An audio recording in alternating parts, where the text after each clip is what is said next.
खुद को आज़ाद हुआ देखकर वह पूरी तरह पागल हो जाता है। गुस्से में वह अपने आसपास लगी सारी जंजीरें और मशीनें तोड़ने लगता है। यहाँ तक कि वह अनुष्का की लिफ्ट को भी उठाकर दूर फेंक देता है, लेकिन लिफ्ट में लगे मजबूत सेफ्टी केबल्स की वजह से अनुष्का की जान बच जाती है। दिखाया जाता है कि अब यह विशालकाय जीव खुद को पूरी तरह आज़ाद कर चुका है। पूरी लैब को तोड़ते हुए बाहर निकल आता है और बाहर आते ही हर तरफ तबाही मचाना शुरू कर देता है। उसे यह तक नहीं दिखता कि उसके पैरों के नीचे कोई कार आ रही है, कोई इंसान चल रहा है या किसी का घर सामने आ रहा है। वह हर चीज को कुचलता हुआ आगे बढ़ता चला जाता है। रात का सीन दिखाया जाता है जहां राघव नाम का वह जीव अब भी लोगों पर हमला कर रहा होता है। तभी आदित्य और उसके बाकी सभी साथी हेलीकॉप्टर लेकर उसे मारने के लिए उसके पास पहुंचते हैं। वे यूवी लाइट से उसे कमजोर करने की कोशिश करते हैं, लेकिन वे उसे पत्थर में बदल नहीं पाते।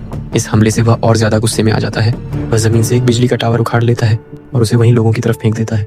इसी अफरा तफरी में आदित्य के दोस्त का हेलीकॉप्टर तबाह हो जाता है और उसका दोस्त मारा जाता है। गुस्से में शिवम जोर से अपना पैर जमीन पर पटकता है, जिससे लद्दाख की जमी हुई झील की बर्फ टूट जाती है और शिवम पानी के अंदर डूब जाता है। यह देखकर अनुष्का बुरी तरह टूट जाती है। अचानक पानी के अंदर से डूबा हुआ शिवम वापस बाहर आ जाता है। उसे देखकर अनुष्का सबसे ज्यादा खुश होती है। शिवम राघव को रोकना चाहता था, इसलिए दोनों के बीच श्रीनगर शहर के बीचों बीच भयानक लड़ाई शुरू हो जाती है। अनुष्का की साथी बताती है कि उसे पूरी तरह मारने के लिए उसके शरीर को नहीं बल्कि उसके दिल तक पवित्र जल पहुंचाना होगा, लेकिन यह काम बिल्कुल भी आसान नहीं था और इस काम के लिए उनके पास अब सिर्फ एक जल बम ही बचा था। वह लगातार हिल रहा था। ठीक उसके मुंह के अंदर निशाना लगाना लगभग नामुमकिन था।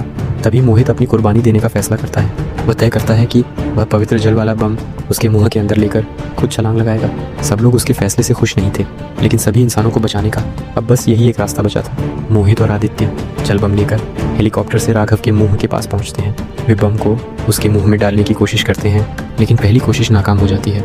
इसके बाद मोहित अपनी पत्नी को कॉल करता है, उसे आखिरी बार अलविदा कहने के लिए। वह उससे कहता है कि हमारे बच्चे को भी बता देना कि उसके पिता उससे बहुत प्यार करते थे।